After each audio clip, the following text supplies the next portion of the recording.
Net profit में ये देखना होता है कि 3-4 प्रोजेक्ट्स जो हैं, अब चूंकि हमने जब ये चैप्टर शुरू किया था तो हमने कहा था हम प्रोग्राम्स की टर्म में बात करेंगे, प्रोजेक्ट को प्रोग्राम कंसीडर करेंगे। प्रोग्राम जो है वो जरा लॉन्गर पीरियड का होता है, ऑनगोइंग प्रोसेस होता है। कुछ 4-5 या 10 साल के करीब जो है इनका ड्यूरेशन होता है नॉर्मली। तो यहाँ एक एग्जांपल दी गई है जिसमें 5 इयर्स का ड्यूरेशन दिया गया है और 4 प्रोजेक्ट्स दिए गए हैं। अब नेट प्रॉफिट इसमें इस तरह से है कि आपने 5 साल का, पूरे 5 साल का जो टोटल प्रॉफिट है ना, ये जो टोटल बेनिफिट है, बेसिकली आपने वो फाइंड आउट करना है, जिसे आप नेट प्रॉफिट कहते हैं। इसमें आपके हर साल आपको जो आप पहले तो आप 0 ईयर में किसी प्रोजेक्ट पे इन्वेस्ट करते हैं और वो इन्वेस्टमेंट आपकी नेगेटिव में होती है क्योंकि आप लगा रहे हैं पैसे, आपसे पैसे बाहर निकल रहे हैं, आप कैश का जो फ्लो है वो आउटवर्ड है, पर्सन पर्सन जो है वो पैसे लगा रहा है, तो वो नेगेटिव में आ जाता है। फिर उसके बाद जैसे आप एग्जांपल में देख सकते हैं प्रोजेक्ट 1 और प्रोजेक्ट 2 है और प्रोजेक्ट 3 और प्रोजेक्ट 4 है।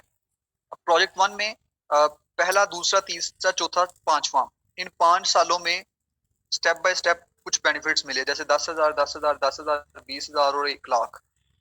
तो ये टोटल 1,50,000 बन गया। तो 5 सालों में टोटल प्रॉफिट कितना हुआ? 1,50,000। अभी इस प्रॉफिट में से, इस बेनिफिट में से आपने इन्वेस्टमेंट निकाल दी 1 लाख, तो टोटल कितना बच गया? 50,000। तो एक्चुअल प्रॉफिट आपने 5 सालों में कितना कमाया? 50,000। इसी तरह से प्रोजेक्ट 2 की बात करूं तो उसमें एक्चुअल प्रॉफिट आपने कितना कमाया? 1 लाख। प्रोजेक्ट 3 में 50,000, प्रोजेक्ट 4 में 75,000। अगर तो नेट प्रॉफिट की बात करूं तो नेट प्रॉफिट के अकॉर्डिंगली प्रोजेक्ट 2 मुझे कैरी ऑन करना चाहिए, बाकी 3 प्रोजेक्ट्स छोड़ देने चाहिए। क्यों? क्योंकि मुझे नेट प्रॉफिट 1 लाख रुपीज जो है वो मिले हैं 5 साल बाद। ठीक है, बाकी प्रोजेक्ट्स को मैं स्किप कर देता हूँ अकॉर्डिंग टू नेट प्रॉफिट। लेकिन ये एक अच्छी अप्रोच नहीं होगी कि आप सिर्फ नेट प्रॉफिट को देखते हुए ही डिसाइड कर लें कि आपको कौन सा प्रोजेक्ट कैरी ऑन करना है और कौन से प्रोजेक्ट्स को आपको स्किप करना है। क्यों वो अच्छी अप्रोच नहीं होगी? क्योंकि आपने इन्वेस्टमेंट को बिल्कुल छोड़ दिया है, इन्वेस्टमेंट को भूल गए हैं आप। एक तरफ प्रोजेक्ट 1 में 1 लाख इन्वेस्टमेंट करके 50,000 बेनिफिट मिल रहा है, इसका मतलब हर साल 10,000 बेनिफिट। दूसरी तरफ प्रोजेक्ट 2 में 10 लाख इन्वेस्ट करके 1 लाख बेनिफिट मिल रहा है। 10 लाख आपने इन्वेस्ट किया, ये भी तो देखो ना, पहले 1 लाख इन्वेस्ट किया था, 10 लाख इन्वेस्ट किया है, तो जो एवरेज ईयर का जो प्रॉफिट था वो तो आपका कम हो गया, अगर आप गौर से देखें इस चीज को। क्योंकि 10 लाख इन्वेस्ट कर रहे हो, पहले आपने 1 लाख इन्वेस्ट किया था, फिर तीसरे प्रोजेक्ट में 1 लाख इन्वेस्ट करके अगेन 10,000 आपको 50,000 नेट प्रॉफिट मिला, जिसका मतलब हर साल आपने 10,000 बेनिफिट लिया। प्रोजेक्ट 1 और प्रोजेक्ट 3 तो दोनों सेम सेम हो गए। प्रोजेक्ट 4 में देखें, 1,20,000 इन्वेस्ट किया और 75,000 आपको क्या मिला है? Net profit. अगर यहाँ पे आप देखें तो 1,20,000, 1 लाख से 20,000 ऊपर आपने इन्वेस्ट किया और प्रॉफिट कितना मिला? 50,000 की बजाय 75,000, 25,000 ज्यादा बेनिफिट मिला आपको 5 सालों का।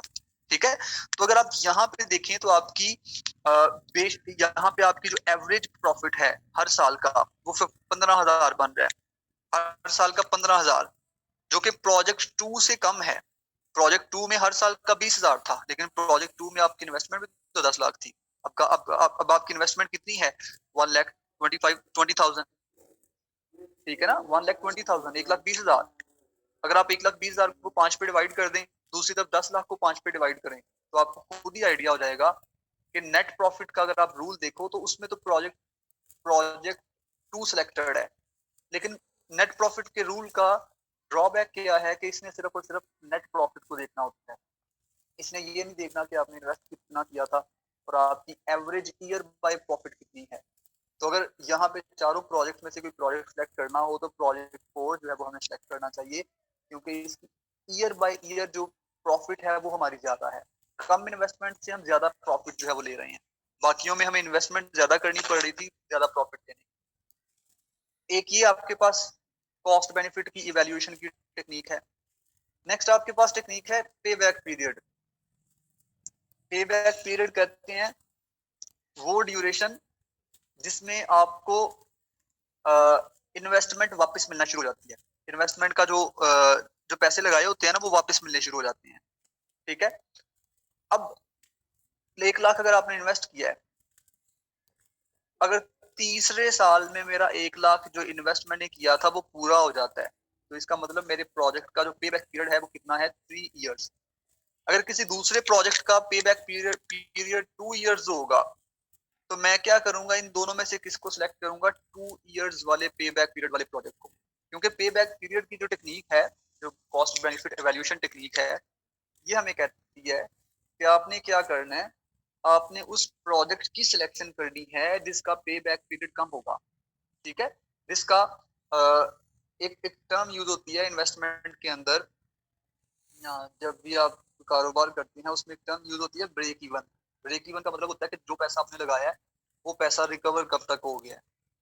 तो जो प्रोजेक्ट आपके टोटल इन्वेस्टमेंट को जल्दी रिकवर करेगा, वो प्रोजेक्ट आपका जो है वो सिलेक्टेड हो जाएगा, आप उसको सिलेक्ट कर लेंगे।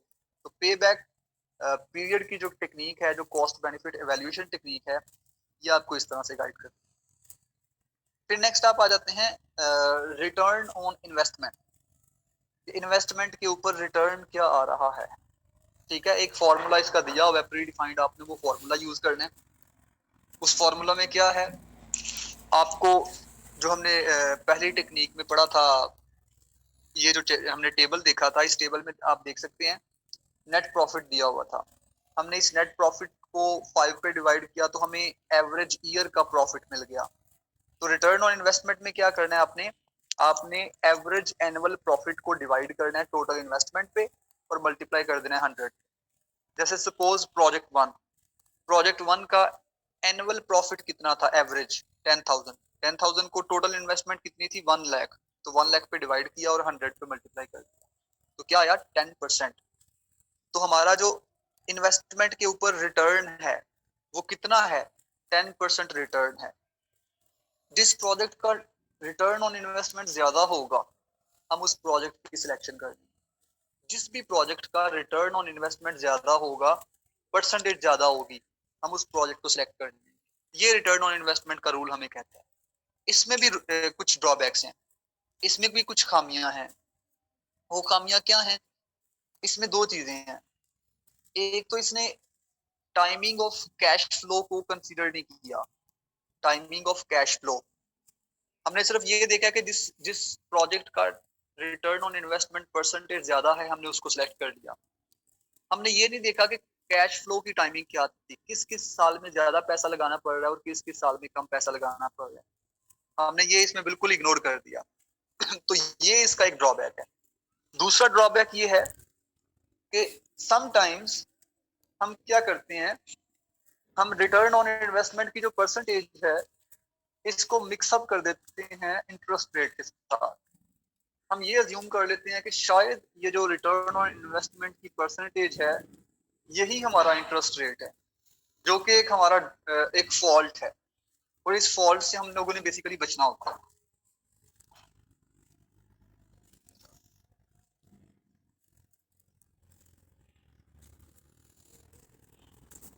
तो रिटर्न ऑन इन्वेस्टमेंट के अंदर ये दो फॉल्ट्स हैं, ये दो ड्रॉबैक्स हैं जिनसे हमने बेसिकली जो है वो जान छुड़ानी होती है या बचना होता है। तो इनसे कैसे जान छुड़ाते हैं हम लोग, हम नेक्स्ट जो हमारी टेक्निक है उसके ऊपर मूव करते हैं। ये दो ड्रॉबैक्स कहाँ डिफाइंड है, ये पेज नंबर है आपका 45 है। 45 में जो स्टार्टिंग पैराग्राफ आपका पहला पैराग्राफ है, इसमें आप देख सकते हैं line number 2, unfortunately it suffers from two severe disadvantages like the net profitability, it takes no account of timing of the cash flows. इसने टाइमिंग ऑफ कैश फ्लोज को कंसीडर नहीं किया। दूसरा, more importantly, it is tempting to compare the rate of return with current interest rate. आप इसमें rate of interest return को जो है वो करंट इंटरेस्ट रेट के साथ जो है वो मिक्सअप करने की कोशिश करेंगे, जो कि एक सबसे बड़ा जो है वो ड्रॉबैक होगा। नेक्स्ट आ जाता है net present value. Net present value क्या है, सबसे पहले तो नेट प्रेजेंट वैल्यू में एक टर्म यूज की जाएगी, डिस्काउंट रेट। ये क्या चीज है, आपको पता है जैसे रुपी है हमारे पास, रुपी की वैल्यू जो है वो फ्लक्चुएट कर रही है या फ्लक्चुएट करती है, या किसी भी करेंसी की वैल्यू जो है वो फ्लक्चुएट करती है, कम या ज्यादा होती है। जब भी कोई इन्वेस्टर इन्वेस्ट करता है ना, तो वो जो करेंसी की डीवैल्यूएशन होती है, उस डीवैल्यूएशन के फैक्टर को जहन में जरूर रखता है, और वो शुरू से ही डिसाइड करता है कि कितने परसेंट मैंने डीवैल्यूएशन का फैक्टर जो है वो शामिल करना है। ये जो डीवैल्यूएशन का फैक्टर है ना, इसे डिस्काउंट रेट कहते हैं। जैसे अज्यूम आज मेरे पास अगर एक 100 रुपया है, ठीक है, तो यूं कह लें आज मेरे पास अगर 91 रुपीज हैं, अगर आज के 91 रुपीज नेक्स्ट ईयर के 100 रुपीज के इक्वल हो जाएं, नेक्स्ट ईयर के 100 रुपीज के इक्वल हो जाएं, तो दैट मीन्स कि मेरी जो करेंसी है या जो मेरी जो रुपी की वैल्यू है वो तकरीबन 9 पॉइंट समथिंग जो है वो डिक्रीज हो गई। तो मुझे क्या करना चाहिए, जब भी मैं इन्वेस्टमेंट करूं तो मुझे इतने परसेंट 9 पॉइंट समथिंग परसेंट जो है वो डिस्काउंट रेट लाजमी शामिल करना चाहिए। जैसे एग्जांपल, आज जो चीज मैं 90 रुपीज की ले रहा हूँ, हो सकता है अगले साल वो चीज मुझे 100 रुपए की मिले। ठीक है, क्यों? क्योंकि रुपी की वैल्यू डीवैल्यूएट हुई है। इसे कहते हैं डिस्काउंट रेट। अब ये कहाँ पे एक्सप्लेन किया गया है, मैं आपको टिपिकल उस लाइन पे लेके चलता हूँ, फिर हम इसको देखते हैं एक दफा सारे को।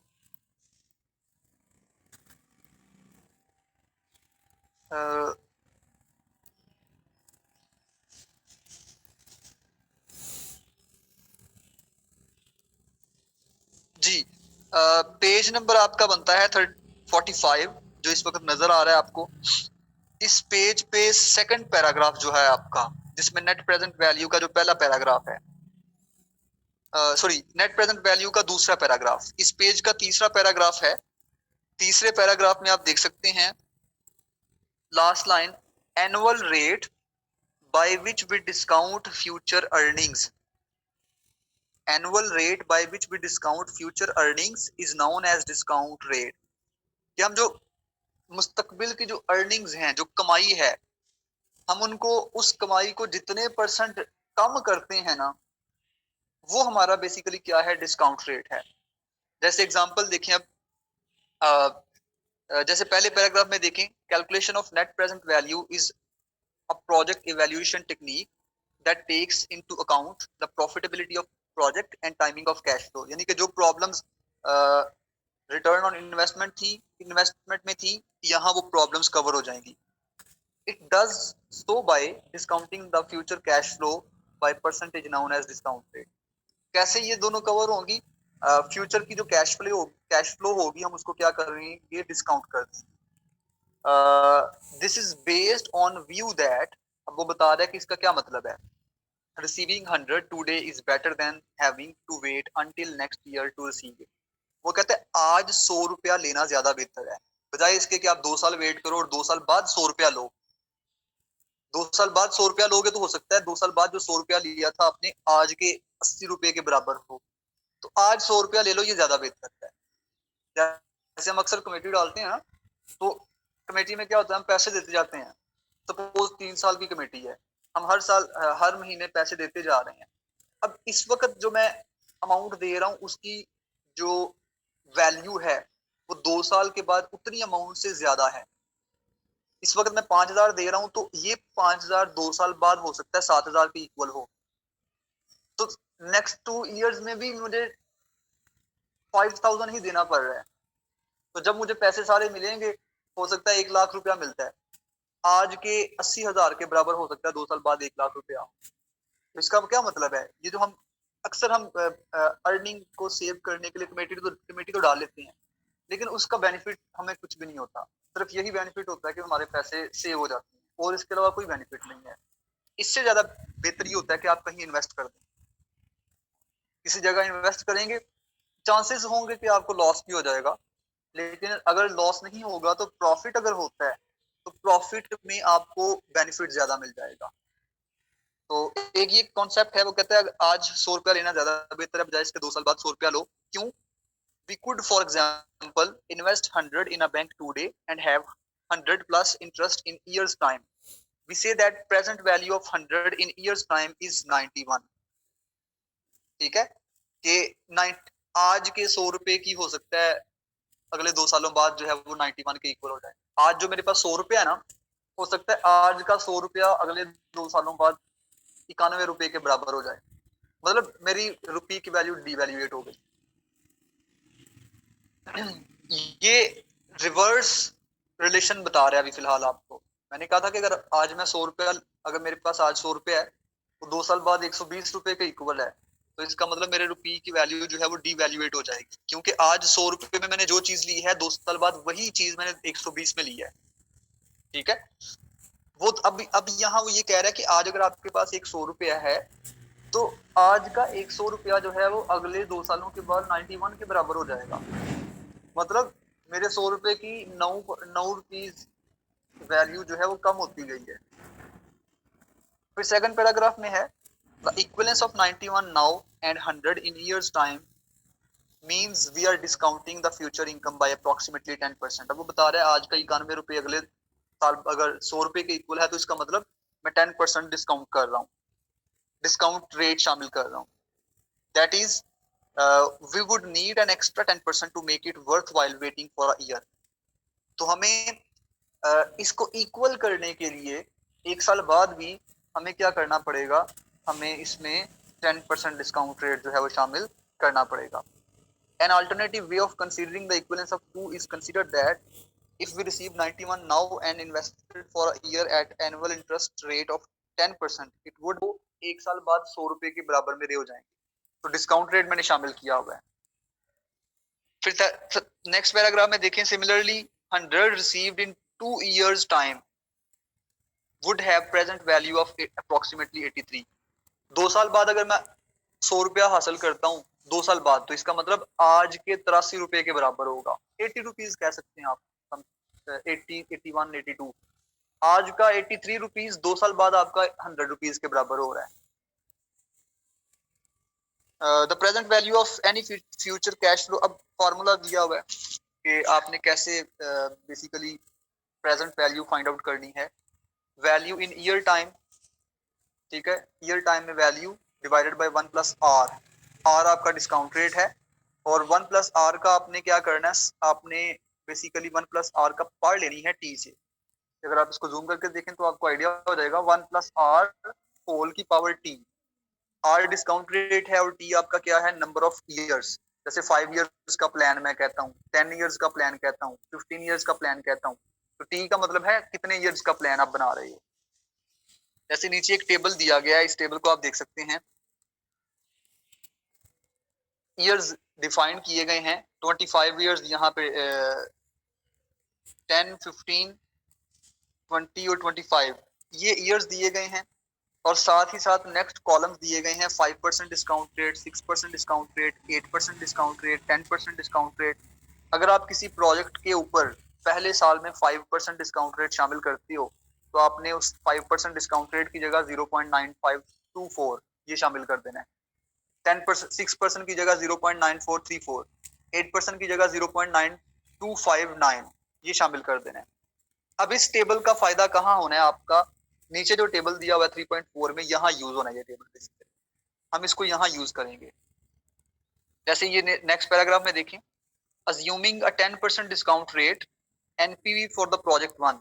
हमने जो 4 प्रोजेक्ट्स का जो हमने टेबल देखा था ना शुरू में, उस टेबल में से पहले प्रोजेक्ट की बात कर रहा है, टेबल 3.2 वाले की।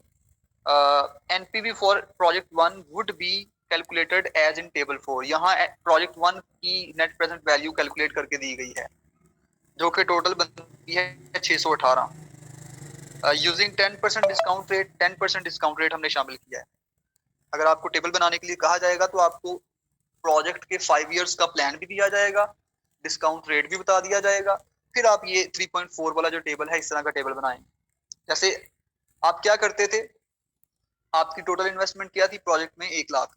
तो ये देखें पहले कॉलम में 0 इयर्स में 1 लाख इन्वेस्टमेंट, फिर पहले साल में आपको 10,000 मिला, दूसरे साल में 10,000, तीसरे साल में 10,000, चौथे साल में 20,000, 5वें साल में आपको 1 लाख रुपया बेनिफिट मिल गया था और नेट प्रॉफिट आपका 50,000 था। ये पहला कॉलम तो वहीं से हमने उठा लिया। दूसरा कॉलम है डिस्काउंट रेट। 10% discount rate. अब अगर आप ऊपर से देखिए 10% डिस्काउंट रेट में क्या है, ईयर 1 में 0.9091। अब इस 0.9091 को आप यहाँ पे मल्टीप्लाई कर दें, ये देखिए यहाँ हमने एज इट इज उसको पेस्ट कर दिया है। ऊपर वाले टेबल से डिस्काउंट रेट 10 जो है उसकी हमने 5 इयर्स का plan as it is copy करके हमने यहाँ टेबल 3.4 में दूसरे कॉलम में ले आए हैं। अब तीसरे कॉलम में हमने क्या किया है, पहले और दूसरे कॉलम को मल्टीप्लाई किया, सिंपल। माइनस 1,00,000 को 1.000 से मल्टीप्लाई किया तो ये माइनस 1,00,000 ही बना।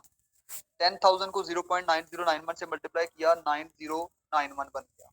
तो ये हमने टोटल किया, तो टोटल हमारे पास क्या आया, एक 2,000, 13,000, 7,000, 8,000, 9,000 सबको ऐड कर लो, 1,00,000 और 618 के करीब वैल्यू बनेगी। आपने 1,0618 में से इन्वेस्टमेंट 1,00,000 निकाल दी। जब इन्वेस्टमेंट निकाली तो आपके पास नेट प्रेजेंट वैल्यू कितनी बनी, 618। अब आपकी नेट प्रेजेंट वैल्यू क्या है, 618 नेट प्रेजेंट वैल्यू है। अगर कोई प्रोजेक्ट इससे ज्यादा नेट प्रेजेंट वैल्यू देता है इसी डिस्काउंट रेट के साथ और इसी इन्वेस्टमेंट के साथ, तो फिर आप उस प्रोजेक्ट को चूज कर सकते हो। ये याद रखिएगा, same discount rate and same investment. अगर डिस्काउंट रेट को आप फ्लक्चुएट करेंगे तो फिर नेट प्रेजेंट वैल्यू को भी आपकी नेट प्रेजेंट वैल्यू भी फ्लक्चुएट हो जाएगी। इसको कहाँ जस्टिफाई किया गया है, नीचे वाले पैराग्राफ्स के अंदर इसको जस्टिफाई किया गया है जो हम बात कर रहे हैं यहाँ पे।